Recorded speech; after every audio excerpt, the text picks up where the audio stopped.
Bonjour à toutes et à tous, je m'appelle Pierre-Olivier Lair, j'aide les professionnels du bien-être à devenir davantage visibles sur Internet pour vivre sereinement de leur activité. Alors, si vous êtes présent sur la plateforme LinkedIn, vous l'avez forcément croisé au détour d'une publication. Il aime parfois se faire appeler le gars dans un petit rond ou le gars dans le petit rond, je ne sais plus trop. Il est formateur et coach LinkedIn et il est extrêmement généreux dans les conseils qu'il donne aussi sur cette plateforme.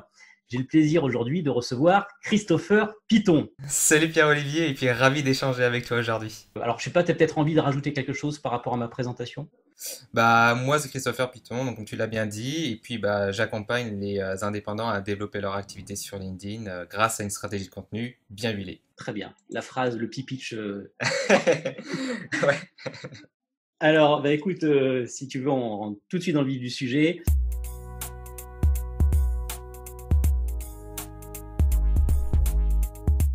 En tant qu'expert LinkedIn, quels Ouais. sont, selon toi, tes trois meilleurs secrets, mais vraiment ceux que tu lâches bah, peut-être dans ton bouquin ou même peut-être pas, je sais Ouais. pas, les trois meilleurs secrets pour euh, engager une communauté, alors pas engager une communauté, mais en tout cas générer de l'interaction avec les gens sur une plateforme. D'ailleurs, on parle de LinkedIn là, mais c'est vrai que ça va être un peu valable aussi sur toutes Hmm. les plateformes de réseaux sociaux. Ouais. Donc, comment générer de l'interaction, parce qu'on sait que l'algorithme a besoin de ça, Ouais. et également bah, comment attirer des prospects qualifiés vers soi. Ouais. Est-ce qu'il y a Alors, trois petits secrets comme ça? bah c'est ouais, c'est vrai que c'est un vaste sujet. Alors en fait, tu vois, il y a des secrets entre guillemets, il y a des méthodologies, des astuces, ce genre de choses. En fait, avant vraiment d'entrer dans le sujet, moi j'aime bien appliquer une méthode que j'enseigne à mes clients et que justement je mets en avant dans le livre. C'est l'idée d'appliquer cette méthode régulière et sur le long terme pour augmenter sa valeur perçue, qui est commenter de manière ultra constructive les publications, plus créer du contenu avec une approche unique, un angle unique, même sur des sujets qui ont déjà été traités. Euh, Ça veut dire que, en gros, créer du contenu avec un angle unique, ça va être d'identifier, par exemple, les bonnes personnes après qui interagissent. Lorsque tu les as bien identifiées et qui correspondent à ton avatar, bah, tu peux leur envoyer une demande de connexion, continuer la conversation en message privé, créer du lien, approfondir le lien, et puis voir s'ils ont un intérêt aussi avec ta solution. Ou si c'est pas le cas, bah, c'est pas grave, peut-être qu'ils te recommanderont à quelqu'un ou qu'ils repenseront à toi le moment venu. Voilà, aussi, c'est détecter des signaux faibles.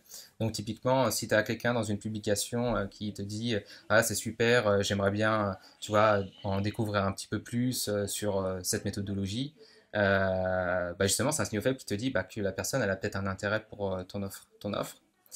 Et ça va être aussi bah, faire ce que j'appelle un petit peu du parasitage positif. Donc, c'est-à-dire que tu vas aller laisser des commentaires constructifs, par exemple sur les publications de concurrents indirects, donc des concurrents qui peuvent pas nécessairement proposer les mêmes offres que toi, mais en tout cas complémentaires. Et puis justement, tu pourras être visible auprès de leur audience cible et du coup de prospects potentiels. L'idée étant voilà, de le faire, de trouver un bon équilibre et pas d'en abuser au risque justement de ternir sa réputation. Euh, donc ça, voilà, c'était globalement. Mais réellement, les trois secrets pour revenir au sujet, c'est bah, premièrement, en fait, de vraiment se focaliser sur l'accroche dans les contenus. Tu vois, typiquement, y passer beaucoup plus de temps et faire même jusqu'à une dizaine de tests. Typiquement, moi, quand je fais un carrousel, quand je fais une publication, l'accroche, c'est ce que je retravaille à chaque fois, une fois que le contenu est créé, et je fais vraiment plusieurs variations jusqu'à ce que je trouve celle qui me plaît le plus et qui peut, par exemple, avoir un effet de contradiction. Typiquement, j'avais déjà fait un carrousel qui disait ces accroches de post LinkedIn font fuir vos lecteurs. Une accroche est censée attirer, mais là, du coup, elles font fuir. Tu vois, tu crées une contradiction. Toi, ça peut être cet exemple-là. L'autre secret, ça va être, bah, mon secret, c'est la patience. En gros, vraiment prendre le temps de créer du lien et être intéressant avant d'être intéressé. Parce que tu as beaucoup trop de gens qui veulent des résultats rapides sans fournir en fait les efforts nécessaires. Et c'est un peu comme si que tu voulais apprendre à faire du taekwondo et avoir la ceinture noire au bout d'un mois.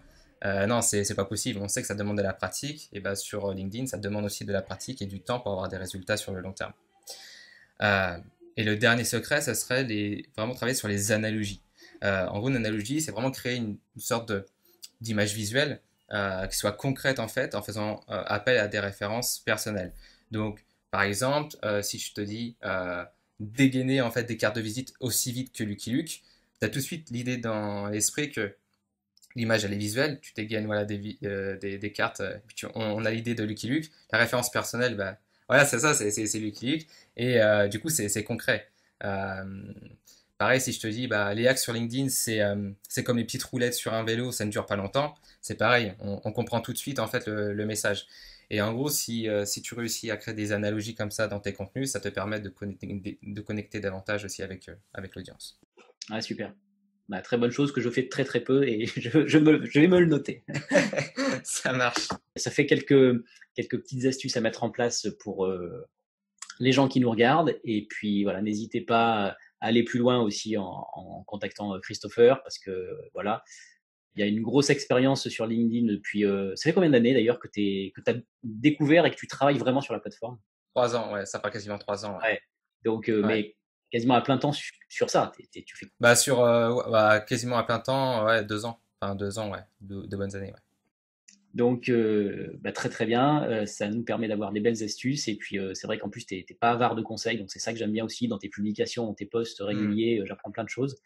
Et les gens aussi, quand je vois le nombre de commentaires. Donc, vraiment, il faut suivre l'exemple. Bah, écoute, merci beaucoup, Christopher. Alors, je rappelle que tu es l'auteur du livre À la conquête de LinkedIn. Qui est disponible un petit peu partout et notamment sur le lien qu'on va trouver dans le post. Et puis voilà, on te souhaite le meilleur pour ce bouquin, sûrement encore plein d'autres pépites que je vous engage tous à aller voir. Et puis bah, moi je te dis donc à une prochaine, à très bientôt, peut-être autour d'un petit commentaire LinkedIn par exemple. Et ben avec grand plaisir Pierre-Olivier, et puis merci à toi pour cet échange et je t'envoie de belles ondes pour la suite de ta vie. Merci Christopher, à bientôt. Salut, ciao. Salut, ciao.